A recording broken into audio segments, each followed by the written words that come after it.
Kaya sa hapon pong ito, yung ating focus ng ating pag-aaral is entitled The Blessings of the Cross.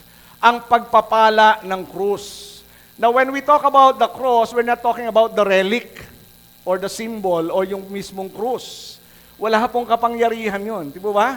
Otherwise, kung may kapangyarihan mismo yung krus, ito na dadalhin ko. Malaki to eh.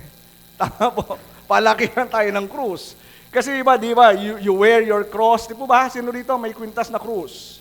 Ako po sa sakyan, merong krus binigay sa akin ni Dr. Jang, yung senior pastor na Korean na kaibigan namin. Binigyan kami ng krus na wooden, so nandun yun doon. Pero hindi yun nahawakan ko minsan, tapos sabihin, di ba? Walang kapangyarihan yun eh. May nakikita kasi minsan, yung mga driver, hawakan yung krus. Tapos para bang, yun po ay simbolo lang. Now when we say the blessings of the cross, we are talking about the cross of Jesus Christ. Yung pong benefits or blessings of the death of Jesus on the cross. Amen? So if you have your Bibles with you, let's open our Bibles in the book of John, chapter 19, beginning verse 28 up to verse 37.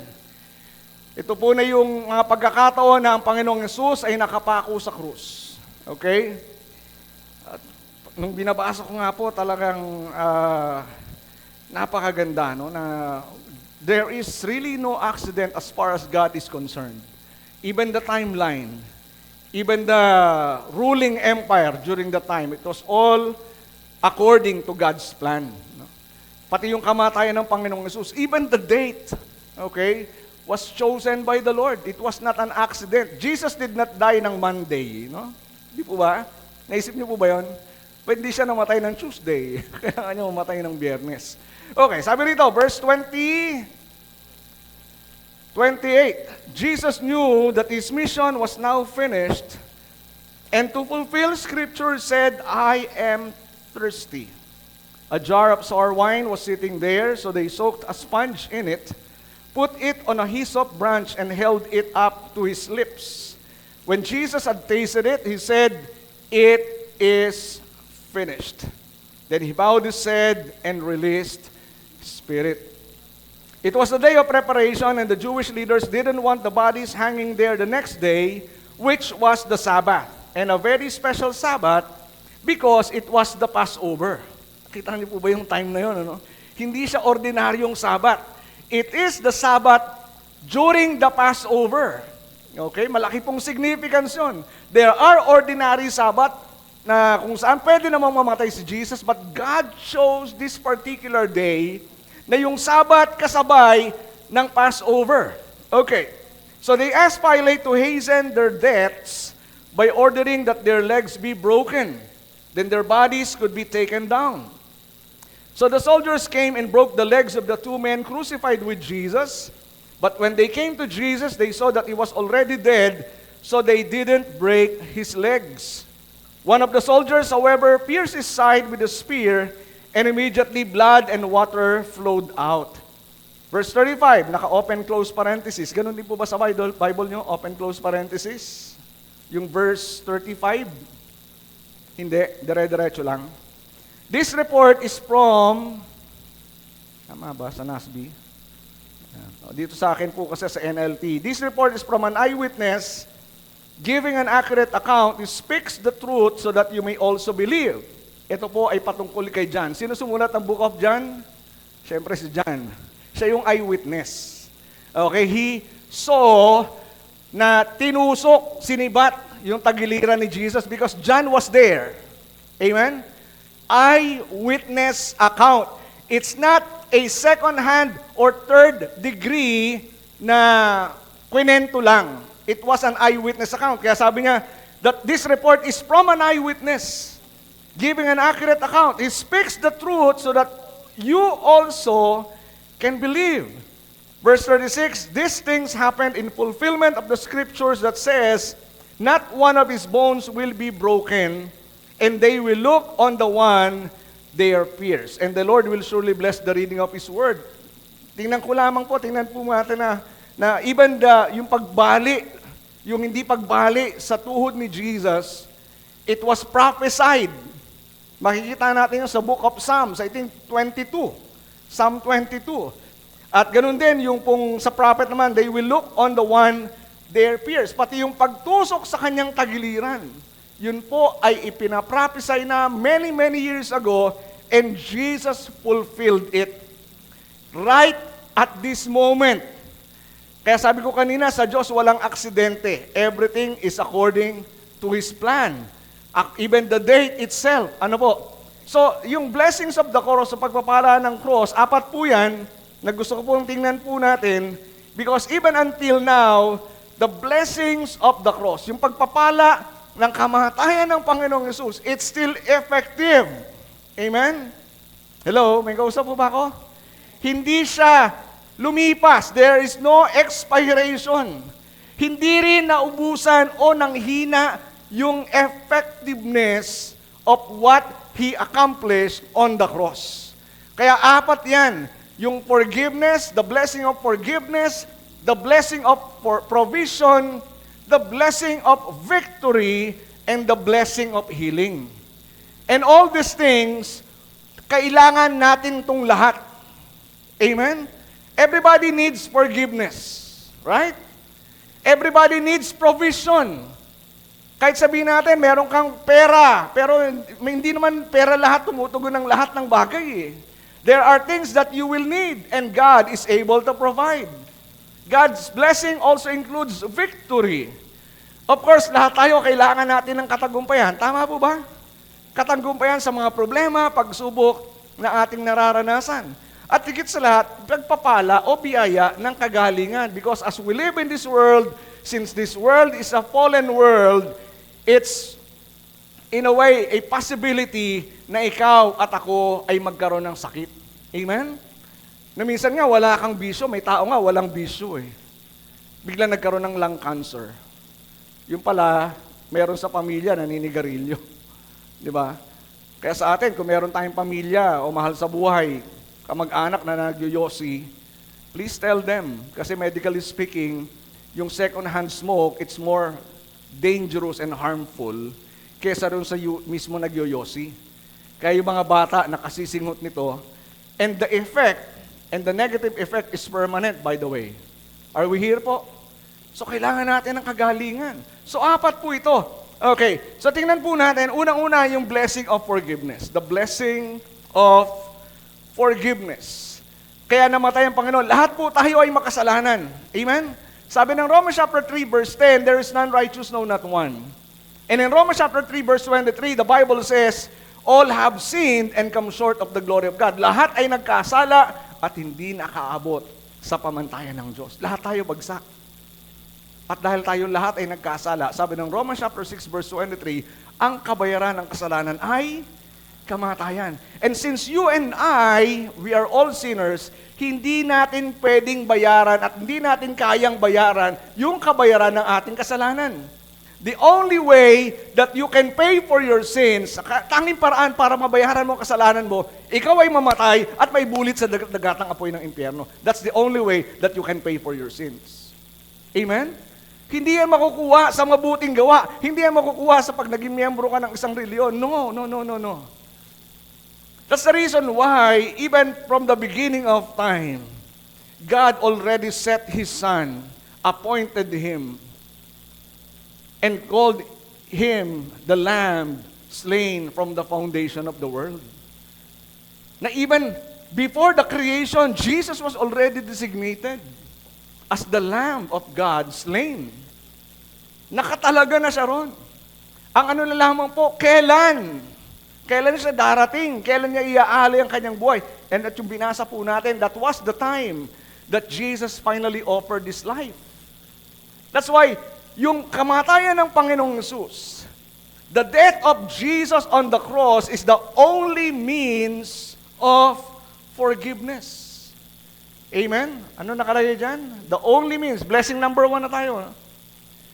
The death of Jesus on the cross is the only means of forgiveness. Yun lamang po ang tanging paraan na mamatay ang nag-iisang anak ng Diyos. That's the reason why even though He is God, He became man. Amen? Because God cannot die. Because God is immortal. Are we here po?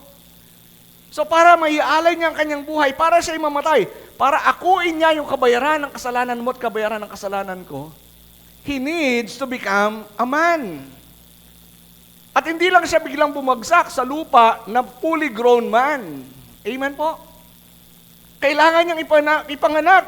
Kailangan niya, nasa 9 na buwan siya sa sinapupunan ni Maria, ng kanyang nanay. At siya'y pinanganak na normal, katulad natin. And he grew up just like every one of us. Amen?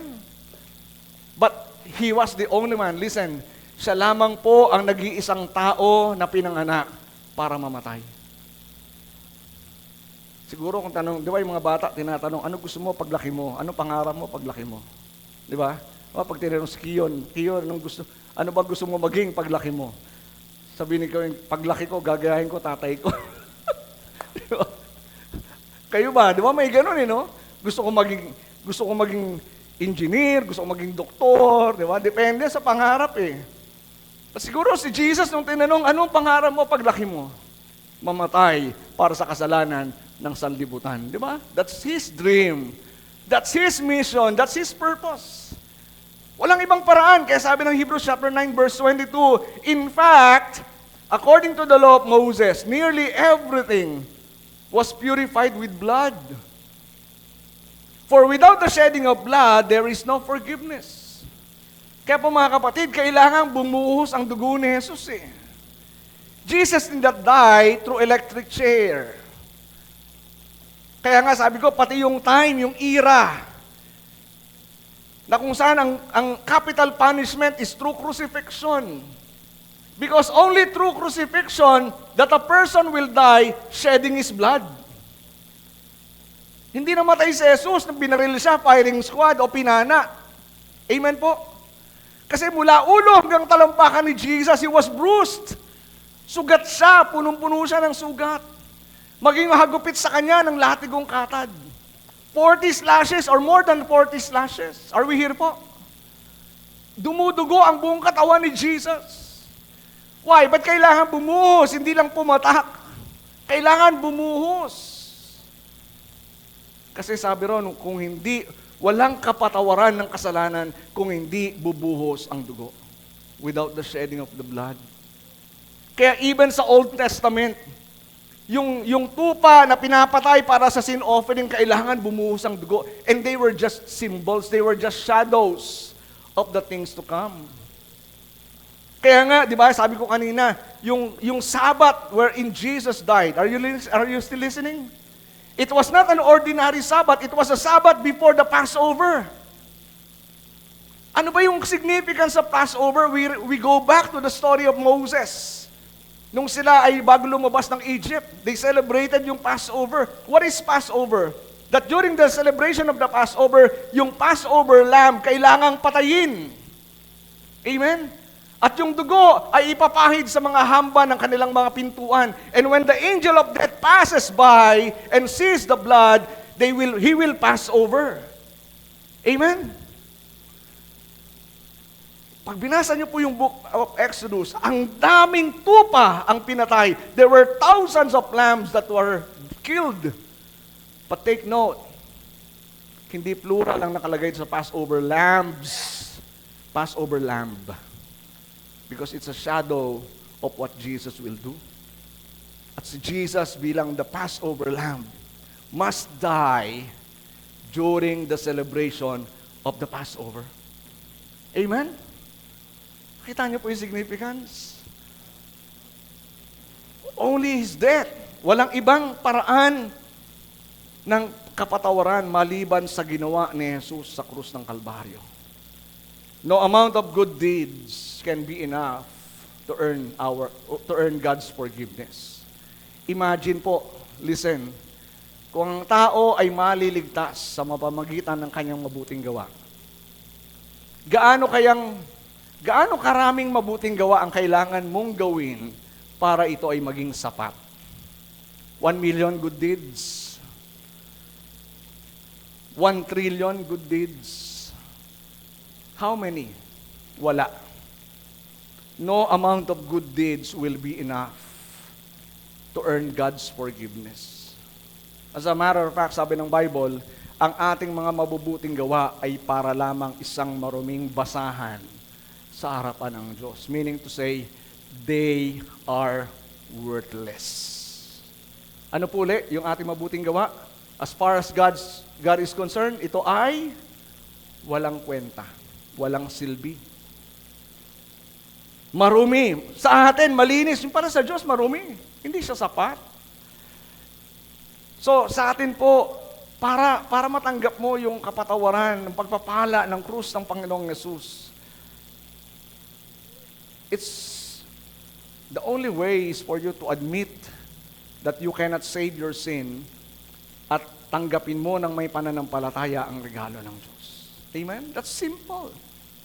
You don't need to earn His salvation or your salvation. Hindi mo rin kailangan i-work out ito. It is freely given. Tatanggapin mo lang. Amen po? So there is no other way. And listen, He has also freed us from self-condemnation. God did not only forgive your sins, He also freed you from self-condemnation. Kasi yung pong sense of sin, di ba, yung sense of sin, you condemn yourself. Amen? Ang taong tulad ko, di ba, sabi, marupok, di ba? Ang taong tulad ko, di pwedeng mahalin. Di pwedeng mahalin ang taong tulad ko. We know we are sinners. Deep inside, we know that we are sinners. And we condemn ourselves. That's why we are trying, we keep on trying to earn God's forgiveness. But we cannot. But once you receive Jesus, listen po, pag tinanggap mo ang Panginoong Yesus, hindi ka lamang pinatawad sa iyong kasalanan, at dahil nilinis ka sa iyong mga kasalanan, even yung self-condemnation, tinatanggal niya. That within you, you know that you have been forgiven and that you have been set free. Sabi ng Romans chapter 8 verse 1, there is now no condemnation for those who belong to Christ Jesus. Sino po yung walang condemnation? Lahat po ba? No. Sabi ron, to those who belong to Christ Jesus. Ang tanong, paano pa ako mapapabilang kay Jesus? Of course, by receiving Him as your Lord and Savior. That is the only way. Yun lamang po ang tanging paraan para ikaw ay mapabilang kay Jesus. Kaya kung ikaw ay papapasukin sa langit, hindi tatanungin ang ba reliyon mo? Gano'n ba karaming, di ba, ang mabuting gawang ginawa mo? The only question that He will be asked, in a way, kung gano'n man ang mangyari, is that, did you receive Jesus as Lord and Savior? That's the only standard, that's the only way. Amen? So walang self-condemnation. Kasi tayo po, bilang mga tao, common yung self-condemnation. We condemn ourselves. Di ba? Tayo nagpe-fail. Sino rito hindi nagpe-fail? Sino rito hindi pumapalpak? Lahat tayo pumapalpak. Lahat tayo nagkakasala. Lahat tayo, di ba, nagkakamali. Amen? All of us, we fail. And by failing, we feel unworthy. Kaya nga kahit na Christian ka, pag nagkasala ka, the devil plays with your thoughts. He will inject thoughts in your mind, trying to dissuade you, trying to make you believe that you are unworthy. Na ikaw ay hindi karapat-dapat, ikaw ay marumi. Kayo po ba naranasan niyo yun? Nagkamali ka, nagkasala ka, and then yung sense of self-condemnation, yung sense na ikaw ay hindi karapat-dapat sa harapan ng Diyos, naiisip mo. Because the enemy wanted you to believe na hindi ka kayang patawarin ng Diyos. Pero tandaan po natin, sabi nga ng Bible, no one can separate us from the love of God. In Christ, all our sins are forgiven. Amen? Walang natira. Lahat ng iyong kasalanan ay pinatawad. All your sins. At kung magkasala ka man, there is a provision in the Bible sa 1 John 1:9 na sabi ron, but if we confess our sins to Him, He is faithful and just to forgive you and to cleanse you from all unrighteousness. Kung magkasala ka man, huwag kang lumayo sa Diyos. Amen? Don't condemn yourself. Don't feel disqualified. Don't feel unworthy. But humbly, may pagpapakumbaba, lumapit ka sa Diyos. You repent. Confess your sins. And the Bible says, the Lord is faithful and just to forgive you. Bakit kaya ka nang patawarin ng Diyos? Because there is already a provision. Amen? Amen? God will not look how good you are. God will not evaluate how good you are. Gaano ba karami na mabuting ginawa mo? No, He will not look on that. That will not be the basis. The only basis is His death. The death of Jesus Christ. That's why God can forgive you. So yung punang unang-una. And all people needs forgiveness. Amen? Kaya kung tayo po, hindi pa natin tinatanggap ang regalo ng kaligtasan na inialok ng Diyos sa pamamagitan ng Kanyang anak. Huwag na po tayo magdili-dali, huwag na nating i-delay. Because if there is one important decision na pwede mong gawin, na dapat mong gawin, ito yung desisyon na tanggapin si Jesus bilang Panginoon at sariling tagapagligtas. Bakit? Ang nakasalalay dito, yung eternal destination mo. Amen po? Eternal destination. Not only your future 10 years from now. Ang nakasalalay dito yung nag-iisa mong kaluluwa. Kung saan ka pupunta once you die. Dalawa lang ang pupuntahan ng tao, langit o impyerno. And once you enter eternity, there is no turning back. Wala nang pagbabago yun. Amen? Kaya nga, hindi pwede yung pagtao na matay, tapos walang Kristo sa puso. You cannot say, oh, rest in peace. They cannot rest in peace. There is no peace for the wicked, the Bible says. Are we here po? And that's the truth. How can they rest in peace if they are in hell? If they are being tormented because of their sins? Pag napasok sa impyerno, ang laki ng pagsisisi noon, lalong-lalo na. Hindi ka lang matutorment nung hirap eh. Matutorment ka yung regret. Paulit-ulit. Binahaginan ka ng salita ng Diyos. Tinanggihan mo. Nagpadala muli ang Diyos ng tao, bahaginahaginan ka ng salita ng Diyos, tinanggihan mo. Tsaka na lang, busy ako eh. Busy ako eh. Pag ano na lang, pag mamamatay na ako, tsaka na lang ako tatanggap kay Jesus. Isang araw, nandun ka, namamasyal ka. Di ba? Nandun kayo sa mga talagang IG, Instagrammable na lugar. Selfie ka. Ba, atras ka na atras. Sabi mo, pag mamamatay ka na eh, di ba? Ay, pag ano na lang eh, huling sandali eh, atras ka na atras. Ay, nahulog ka. Patay ka. Nung huling mo na sabi, ay. Yun na lang. Hindi ka na nakatawag kay Jesus. Ang huli mo na lang sabi ay. Wala na. You enter eternity, wala na. So, you need to think very carefully. Consider seriously. Because sabi nga ng Mark 8:36, what shall it profit a man if he gains the whole world but loses and suffer the loss of his own soul? Ano mapapala ng tao, mapasa kanyang man ang buong mundo? Kung mapapahamak naman ang nag-iisa niyang kaluluwa. Kung meron kayong dapat ingatan, alagaan, i-treasure yung kaluluwa at spirito niyo. Yung eternal destination niyo. Forgiveness. Blessing of forgiveness. Free. Libre. Anytime, pwede mong kuhanin. Pwede mong tanggapin. Pero huwag mo na ipagpabukas. Kaya sabi ng Bible, today is the day of salvation. Amen? Not tomorrow, because tomorrow may be too late. Baka ang huli mong masabi, aray. O kaya ay. Secondly, the blessing of provision. You know, Jesus did not just die for us to be forgiven. through His death, through the cross of Jesus Christ, provision or the all-sufficient supply is given through Jesus.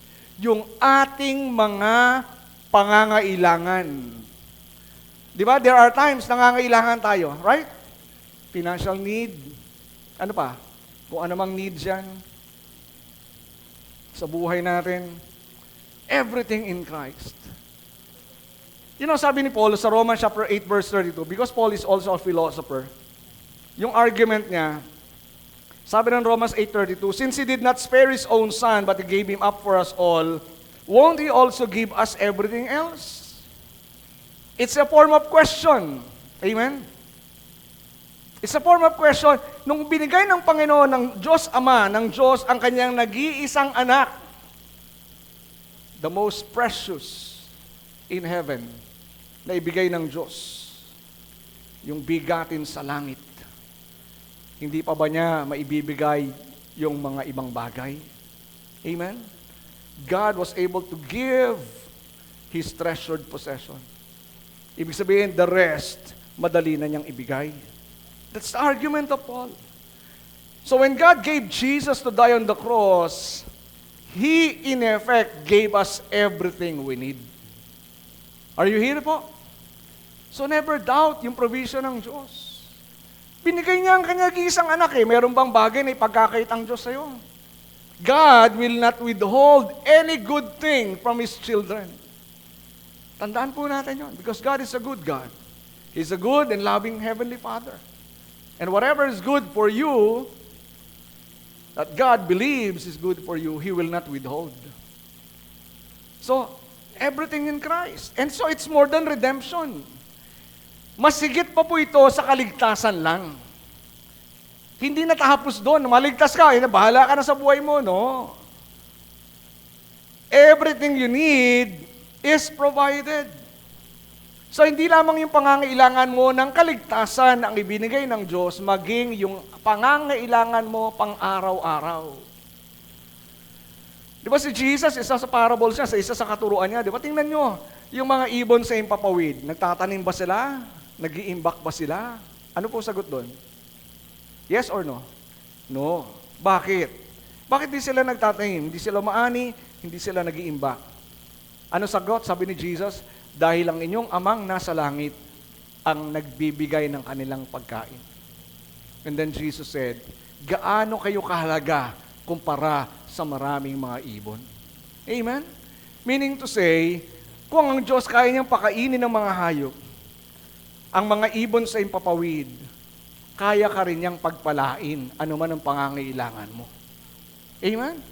God is able to provide not only your needs. Kaya nga sabi ni Paul sa Philippians 4:19, and my God, and this same God who takes care of me will supply all your needs from His glorious riches, which have been given to us in Christ Jesus. Tandaan po natin, listen, nakikinig po ba tayo? Ang pagpapala ng Diyos sa buhay mo ay hindi nakasalalay sa kondisyon ng ekonomiya ng ating bansa.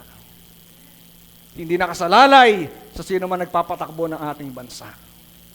Ang pagpapala ng Diyos ay nakabase sa Kanyang kabutihan at kasaganaan na binigay niya sa pamamagitan ng Kanyang nag-iisang anak.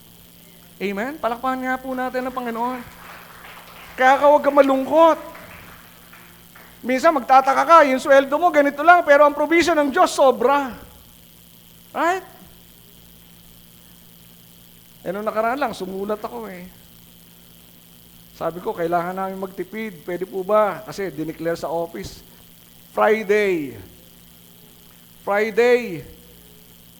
work from home para makatipid ng kuryente, makatipid ng pamasahe. Sumulat ako sa presidente ng school. Sabi ko, pwede po ba, ma'am, na 3 araw na lang yung namin, pasok namin so that we can save gas. Nagbigay akong computation. Computation noon, nung ang gas ay 55 pesos per liter. Tapos doon, on that day, yung computation na yung 83 pesos per liter. Sabi ko po, pag pinayagan niyo po kami ni Miss Jen na 3 araw na lang, we will be able to save around 2,000 pesos. Denied. Kakausapin ko na sana personally. Biglang nag-message, yung letter, pinasa ro sa BP for operation kay Doc Joy. Pinadala sa akin, Sir, ito po yung sagot. Denied. Pero hindi denied na kung saan wala. Talagang denied, no. Denied, pero may note doon, same schedule, but give 2,500 as gas allowance. Di ba provision ng Diyos yun? Hello? Imagine, di ba? Yung gusto mo makatipid, sobra. Ang hihiling ko na, makakatipid ako noong 2,000, at least 2,000 pesos, but the provision is more than 2,000 pesos. That's how God works. Amen? Alam niya kung ano pangangailangan natin. So it's more than redemption. So God can provide by virtue of what Christ did on the cross. Kaya ang Diyos ay makapagpo-provide. Kasi yung kamatayan ng anak niya, yun ang basihan. Hindi dahil, oy, mabait to pagpalain ko nga ito. Hindi po yun. God's blessings, listen, ang pagpapala ng Diyos ay hindi nakabase sa kabutihan mo. Ang pagpapala ng Diyos ay nakabase sa kabutihan niya. Amen? It's not because you're good, but because God is good. And God is good all the time. Shall we give the Lord the best clap of praise? Hallelujah!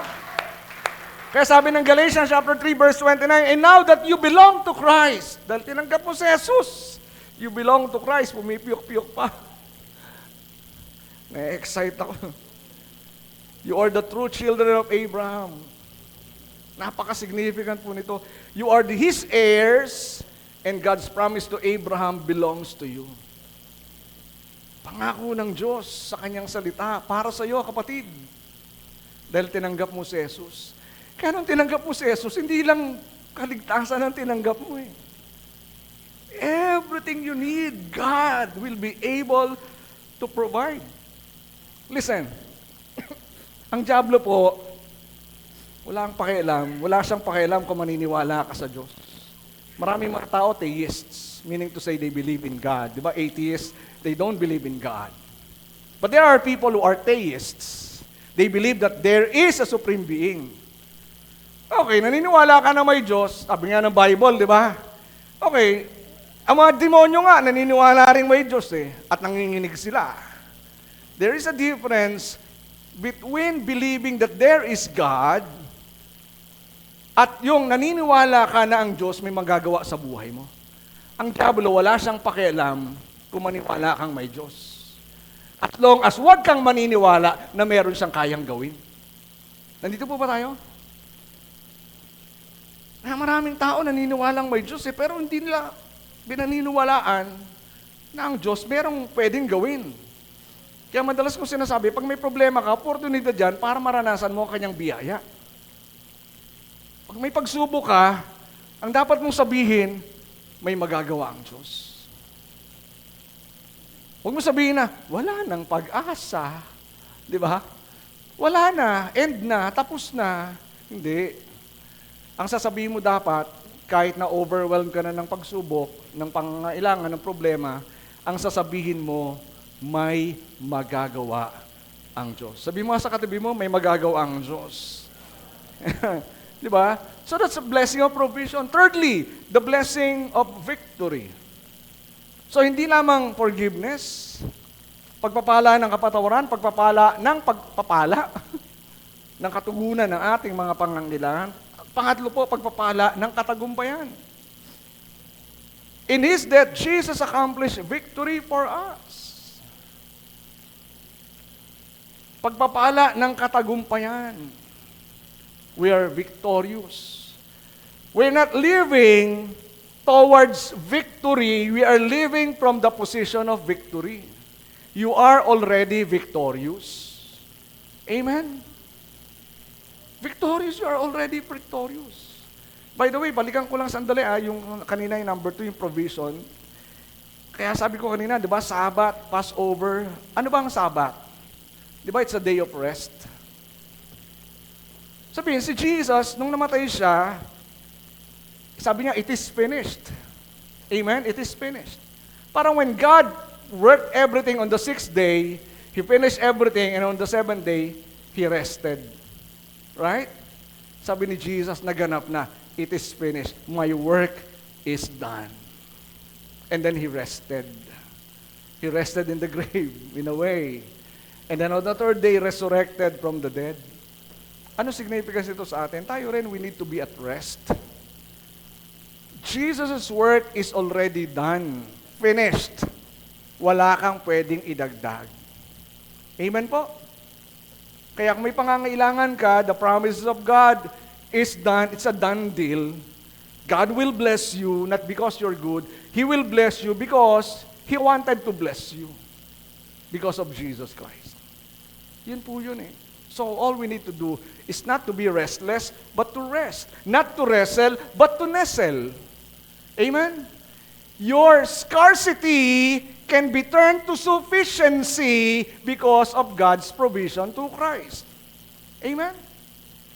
Kita mo scarcity, but no, with God, all things are possible, and God can supply all my needs. It can become sufficiency. So going back, pangatlo, the blessing of victory. Sabi ng 1 Corinthians chapter 15, verse 57, but thanks be to God. He gives us the victory through our Lord Jesus Christ. Binigyan natin tayo ng katagumpayan. Over sin, over death, over the world, and over Satan himself. You know, we cannot defeat all these enemies by our own strength. Amen? We have been tempted and we fell. We are tempted to do this, to do that, to sin. And by our own strength, we failed. Di ba? Parang si Cain. Nung minameditate ko kanina yung message ngayon, habang ako nag-drive, naaalala ko si Cain. Nung kinausap na siya ng Diyos, sin is knocking at your door. You need to have mastery over it. Sabihin, kailangan, di ba? Kaya lang tayo. Sa kalakasan natin, sarili nating kalakasan, we cannot defeat our enemies. We need God's strength. We need God's victory. We need the victorious life of Jesus Christ in our lives. Amen? Are you still there po? Kaya sa pamamagitan ng kamatayan ni Jesus, Jesus accomplished what we cannot by defeating them. Paano? Unang-una, di ba, victory over sin. By paying the penalty for it.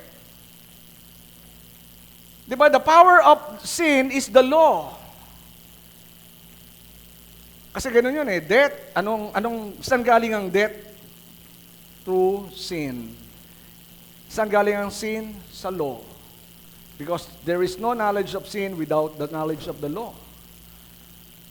Paano mo sabihin, nagkasala ka kung hindi pinagbabawal yan?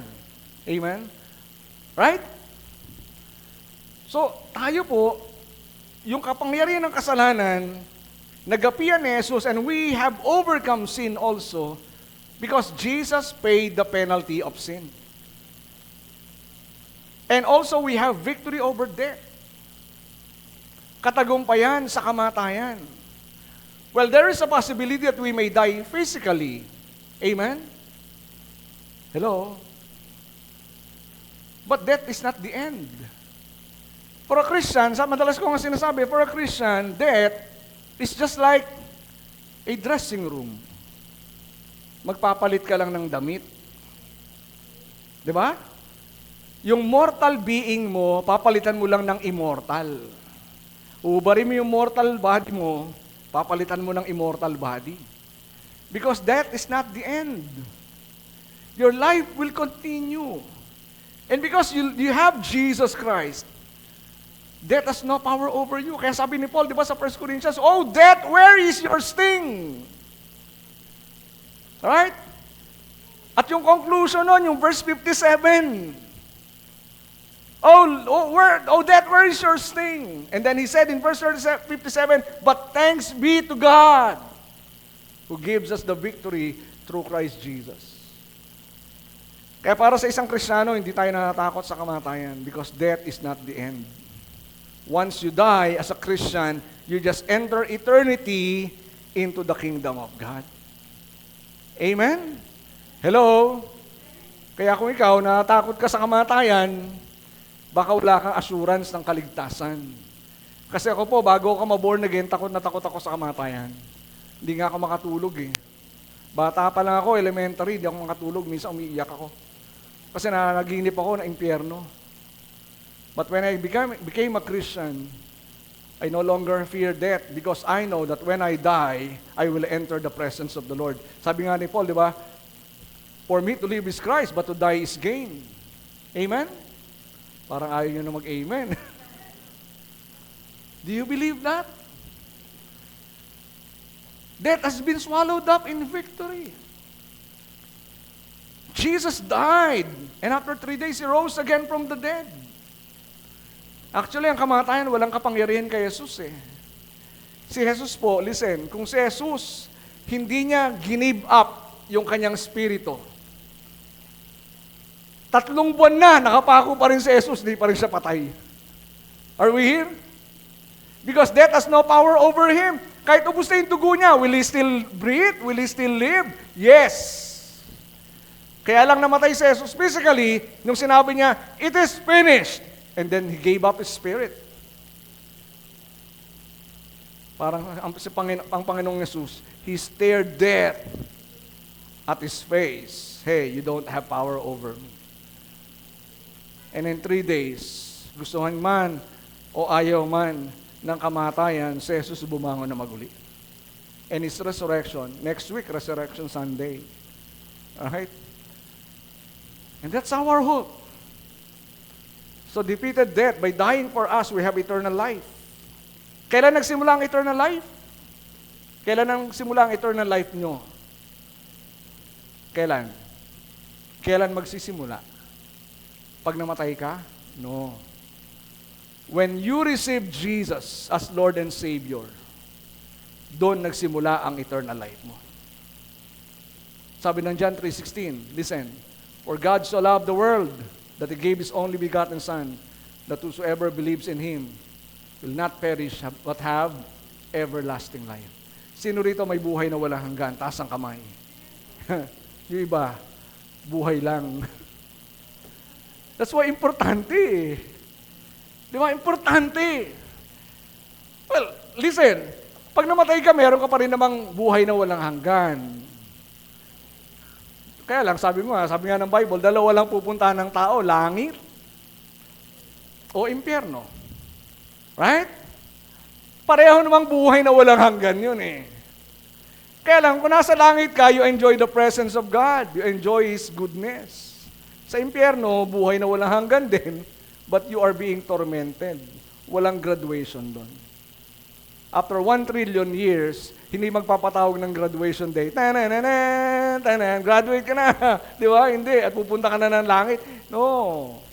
Yung idea ng purgatorio, no, there is no purgatory in the Bible. Because if purgatory is true, if you know the history, the idea of purgatory or yung mga tinatawag dito, mga indulgences para mag-raise ng pondo for St. Peter's Basilica. Inimbento lang ang purgatorio. At kung totoong purgatorio, ang langit mapupuno ng mayayaman, ang impyerno mapupuno ng mahihirap. Bakit? Walang pambayad ng indulgences. But God is fair. So we can have victory through the world. We have victory over Satan by His death and resurrection. Ang diablo po wala nang hawak sa inyo. So don't give him a foothold. Amen? The Bible says, don't give the devil a foothold. Huwag mo papasukin yung isang paa niya. The moment you give him the foothold, yung isang paa pinapasok mo sa buhay mo, hindi lang isang paa papasok niyan, kalahating katawan. Tapos buo ng katawan, di ba? You may not be possessed as a Christian, but you can be oppressed. Kaya we can live in victory through Him. Listen, sabi ng 1 John chapter 5, verse 4 to verse 5, for every child of God defeats this evil world And we achieve this victory through our faith. And who can win this battle against the world? Only those who believe that Jesus is the Son of God. Sino po ang mapagtagumpay? Sino po? Nanalo sa pageant? Sino po ang mapagtagumpay? Binigyan ng award? Hindi. Ang mapagtagumpay, sabi dito, ay yung mga tao na nanampalataya na si Jesus, ang anak ng Diyos. Sila ang tunay na matagumpay. Amen? Palakpakan nga po natin ang Panginoon. Kaya ang diablo, gagamitin niya dalawang paraan para ma-feel mo disqualified ka. Una yung guilt. Kasi listen, habang tayo nandito sa mundong ito, there is a possibility na magkakamali ka. Magkakasala ka. This is a fallen world. At meron pang, sabi nga ng professor ko, meron pang residue sa atin, yung fallen nature. So meron pa rin tayong fallen nature that we can sin. We can be tempted and we can fall. Kaya may guilt. Yun, isa sa instrumento na ginagamit ng diablo, mag-feel guilty ka. So we do not need to feel guilty because our sins were cleansed. Amen? Naalala ko yung storya, when Martin Luther was about to die, the devil himself, Satan himself, appeared beside his bed. Binasa sa kanya lahat ng kanyang kasalanan. Because if you knew Martin Luther, he was not a good monk. He was a drunkard before he got born again. Binasa sa kanya lahat ng kanyang kasalanan. At matapos yun, sabi ni Martin Luther, "Are you done?" And then he said, sabi ng 1 John 1:7, "The blood of Jesus has cleansed me from all my sins." And the devil left him. Amen? Same thing with you. Pag ang diablo, sabihin sa mga kasalanan mo, okay, sige, ano pa? Meron pa ba? Ito pa. Okay, meron pa ba? Lahat ng kasalanan ko ay pinatawad na at nilinis ng dugo ni Jesus. Guilt, the other one is fear. Takot. Maraming tao ngayon natatakot. Sinusundan ko yung analysis ni Robert Kiyosaki ng nangyayari sa Middle East. Real analysis. Kasi may mga facts that are being hidden. So tinitingnan ko yung analysis ni Robert Kiyosaki. And knowing what is happening in the Middle East, many people are anxious. Many people are worrying kung ano pwede mangyari. Di ba? Normal sa atin, matakot. But if you know that God will take care of you, isa yun Isa yun sa gagamitin ng diablo But listen, we do not need to be afraid because God will take care of us. Do you believe that? God will take care of us. He has already proved that when Jesus died on the cross.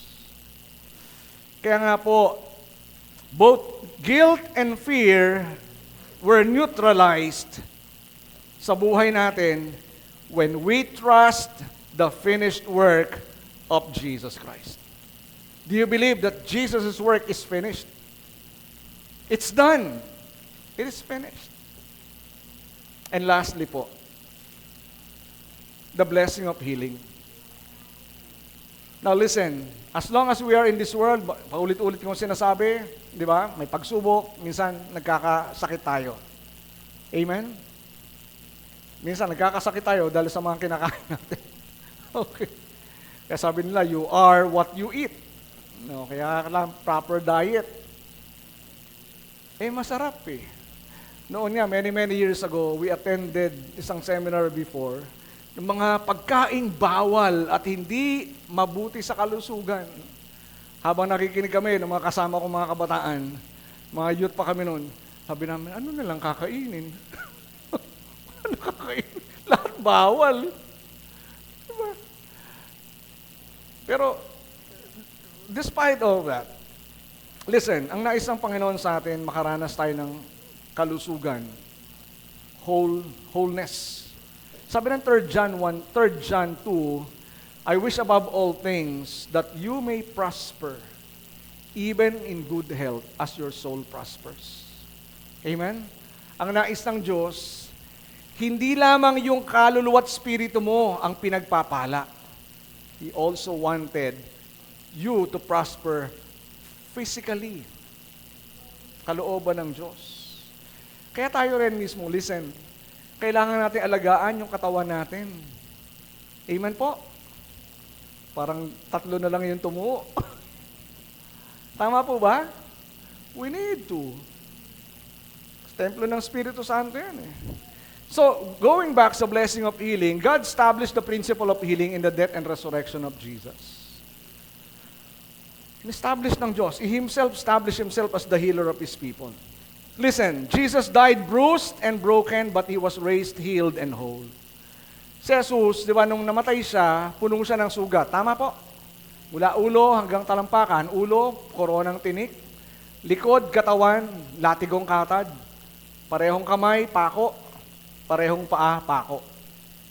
Tinusok pa sa tagiliran, hindi pa nakontento eh. No? So, ang dami niyang sugat. Nung nabuhay na maguli si Jesus, may sugat pa ba? Can you imagine? No? Pagka ganun yung sugat mo, will it be healed in 3 days? By the way, hindi yun eksaktong 24 hours ha. Hindi yun 72 hours ha, by the way. Jesus died ng 3 p.m. Amen? 3 p.m. ng Friday, He resurrected first thing in the morning. Hindi yung tatlong 24 hours. Paano ang count doon? Bakit naging 3 days pa rin? Kasi according to Jewish tradition, kahit hindi kompleto yung araw, yung fraction of the day, it's still considered 1 day. Okay po? Settled yun. Pero nang mabuhay si Jesus, may sugat pa ba siya? Wala na, magaling na. Pero tingnan niyo po si Jesus, yung kanyang butas sa kamay, butas sa tagiliran, yung kanyang mga sugat, nandun pa rin. Yung pilat nito. Naalala niyo kay Thomas? Diba? Thomas, akin na yung kamay mo. Suot mo yung daliri mo sa butas ng aking kamay. Akin na yung kamay mo. Suot mo sa butas ng aking tagiliran. Nandun pa rin. Yung mark of His death. But still, He resurrected, completely healed. Kaya nga sa atin, yung paghihirap ng Panginoong Yesus, it resulted to our healing. Nasaan na tayo sa slide, Sai? It resulted to our healing. Yung paghihirap ng Panginoong Yesus. Kaya sabi na Isaiah 53 verse 5, but He was pierced for our transgressions, He was crushed for our iniquities. The punishment that brought us peace was on Him, and by His wounds we are healed. Sa mga latay ni Jesus, tayo ay magaling, gagaling. Future tense. So Jesus died on the cross, hindi lamang para dalhin yung ating mga kasalanan, kundi para dalhin din ang ating mga kalungkutan, maging ang ating mga karamdaman. Kaya yung kaligtasan na ini-offer ng Diyos, pagpapala, holistic. Blessing sa spirit, blessing sa soul, blessing sa body. Amen? Spirit, soul, and body. Kaya yung concern natin, not only with our spirit. Alright? As a Christian, our concern is not only our spirit, we are also concerned with our soul, and we must also be concerned with our body. Yun po yun eh. And secondly, healing is still available today by the virtue of Christ's death. Ang kagalingan po available until now. There are denominations who doesn't believe that miracles can still happen. Napakalinaw sa Bible, sabi ng Diyos, Malakay 3:6, I am God and I change not. And Jesus said, or Hebrews 13 verse 8 says, Jesus Christ is the same yesterday, today, and forever. Meaning to say, kung ang Diyos ay nagpagaling noon, kaya pa rin ba magpagaling ng Diyos ngayon? Yes or no? Amen. Yes. Amen. Kaya pa rin niya magpagaling.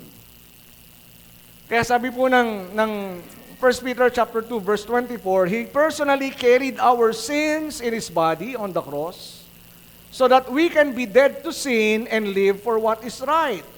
And then dinugtong ni Peter, Yung sinabi roon sa Isaiah 53, by His wounds, you are healed. Sa kanyang mga latay, ikaw ay gumagaling na. Kaya, yung kamatayan ng Panginoong Yesus, there is a blessing for forgiveness, blessing of provision, blessing of victory, and blessing of healing. Pag tinignan natin yung mga pagpapala na nakapaloob sa kamatayan ni Jesus, it's a complete package. Amen? Complete package. Anything you need has been provided. Has been provided through His death on the cross. Kaya sa hapon pong ito, mga kapatid, as we meditate on the goodness of the Lord, kung tayo po ay wala pang katiyakan ng kaligtasan, the only way to have salvation ay tanggapin mo si Jesus bilang Panginoon at tagapagligtas. That is the only way. Kung tinanggap mo na si Jesus bilang Panginoon at tagapagligtas, minsan nagkakamali ka, do not be condemned because there is now no condemnation in Christ Jesus. You can come before God, humble yourself, confess your sin, receive His forgiveness and cleansing. Kung meron ka mga pagsubok, there is blessing of victory. Daily, you are more than conquerors through Him who loved us. And we can do all things through Christ who is our strength. Kung may pagkakailangan ka, there is provision. Hindi ko po alam kung anong kalagayan natin ngayon, mga kapatid, but God is able to provide. God knows your need and He is able to provide. Kung meron kang karamdaman, regardless kung ano mga sakit yan, walang sakit na hindi kayang pagalingin ng Diyos. And by the stripes of Jesus, you are healed. Amen? Tumayo po tayong lahat. Palakpakan nga po natin ang Panginoon.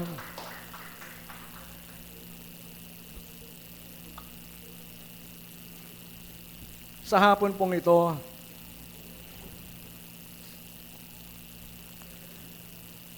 as we meditate on this particular message, especially next week ay Holy Week na. Huwag nating sayangin yung pagkakataon na binigay ng Diyos sa atin. Kung wala ka pang kaligtasan, be saved. Secure your salvation by accepting Jesus. Kung ikaw man ay ligtas na, thank the Lord. Lord, salamat sa iyong biyaya. Kaya before I pray for our needs, shall we sing this song, yung inawit natin kanina? Tulang biyaya. Kasi totoong sukdulan ng pagpapalat biyaya ng Diyos sa ating pong buhay. Di pwedeng sukatin ang kanyang nag-uumapaw na biyaya. Hallelujah. Oh, we thank you, Lord. Kung meron po rito sa ating kalagitnaan, wala pang katiyakan ng kaligtasan, katulad ng binanggit po ng Biblia at sinabi ng Biblia, ngayon ang araw ng kaligtasan. At kung maririnig natin ang tinig ng Diyos, pag na nating patigasin ang ating mga puso, gumawa po tayo ng desisyon na takbang, natanggapin ang regalong inaalok ng Diyos sa pamamagitan ng kanyang nag-iisang anak. Nais ko po kayong pangunahan habang tayo pong lahat ay nakayukot nakapikit. Sumunod po kayo sa maikling panalangin na aking babanggitin ng pagtanggap sa Panginoong Yesus bilang Panginoon na tagapagligtas. Sabihin po natin, Amang Diyos na sumasalangit. Marami pong salamat sa iyong pag-ibig sa akin. Bagamat ako'y isang makasalanan, ako'y inibig mo. Ibinigay mo ang iyong nag-iisang anak, ang Panginoong Yesus, upang mamatay, bayaran ang aking mga kasalanan. Narito po ako, humingi ng tawad sa lahat ng aking mga kasalanan. Buksan ko po ang aking puso. Tinatanggap ko si Jesus bilang aking Panginoon at tagapagligtas. Salamat po sa kapatawaran, sa buhay na walang hanggan, at sa karapatan na maging anak ng Diyos. Mula sa araw na ito, sa iyong mga kamay, ipinagkakatiwala ko ang aking buong buhay sa pangalan ni Jesus. Ako na lamang po mananalangin. Kung binanggit niyo ang panalangin niyo ng buo ninyong puso, tulad ng sinasabi ng Biblia, pinatawad kayo ng Diyos sa inyong mga kasalanan at binigyan ng buhay na walang hanggan. Higit pa roon, binigyan tayo ng karapatan na maging anak ng Diyos. At dahil tayo mga anak, tayo po ay entitled sa mga pagpapala ng Diyos sa pamamagitan ni Jesus. Dakilang Ama, naming sumasalangit, nasa langit, nakikita mo po at batid niyo po ang pangangailangan ng iyong mga anak. Lord, it is your will to bless your people. That's why you gave your only Son. At kung nagawa mo po, Panginoon, ay bigay ang iyong nag-iisang anak, walang bagay kang pwedeng ipagkait para sa amin. Lord, dalangin ko po, ayon sa iyong mayamang biyaya, sa iyong kabutihan, sa iyong kahabagan, at sa iyong pag-ibig, pagpalain mo po ang iyong mga anak. Katagpuin mo po ang kanilang pangangailangan. Kung ito man ay sa pananalapi, tumanay kapayapaan, kailangan naman nila ng comfort, kailangan naman nila ng trabaho, kailangan nila, Panginoon, ng kagalakan, kailangan nila ng kalayaan nila, o kailangan nila, Panginoon, ano naman ang kanilang pangangailangan, kagalingan. Ama, katagpuin mo po ang iyong mga anak at sila'y pagpalain. Pagpalain mo sila, Panginoon, higit sa kanilang inaasahan, higit sa kanilang panalangin. For you are able to bless your people beyond our expectations, beyond our ability to think and to pray, and even in our imagination. Lord, bless your people. Bless them, Lord, with blessings after blessings. Grace upon grace. Oh, let joy and peace overflow and overcome any anxiety, overcome any worry and fears, O God. Maghari ang iyong kapayapaan sa isipan ng iyong mga anak. Maghari ang kagalakan. Maghari ang kapayapaan. Maghari ang kasiguruhan that our lives are safe in your hands and you are able to protect. You are able to provide. And with your presence, Lord, hallelujah, hindi kami matitinag, hindi kami mangangamba, dahil alam namin, ikaw ang Diyos na aming kasama. Lord, sa iyong mga kamay, pinagkakatiwala kong iyong mga anak. At sa mga tao, Panginoon, na sa unang pagkakataon, tinanggap ang Panginoong Yesus. I pray that you guide them. Guide them in the growth of their faith. Mas makilala ka nila sa mas malalim pang kaparaanan. Lord, bigyan mo sila ng kauhawan na basahin, pag-aralan ng iyong salita. Hanapin ang iyong muka. At maging sa iyong mga anak, patuloy mong patatagin at palakasin at patuloy na maghari ang iyong pag-ibig sa aming mga puso't buhay. Lord, salamat po. Bless each and everyone. Ganon din po kasama ng aming mga mahal sa buhay at pamilya. Lord, salamat. Salamat sa pagpapala sa krus ng Panginoong Yesus. Salamat sa pagpapala ng kapatawaran. Pagpapala, Panginoon, ng iyong probisyon, pagpapala ng katagumpayan, at pagpapala ng kagalingan. Sa iyo namin ibinabalik ang lahat ng karangalan, papuri. Ito pong aming sama-samang panalangin sa pangalan ng Panginoong Yesus. Ang lahat po'y magsabi ng Amen. Amen. Amen. Hallelujah. God bless you po. Magandang hapon sa ating lahat.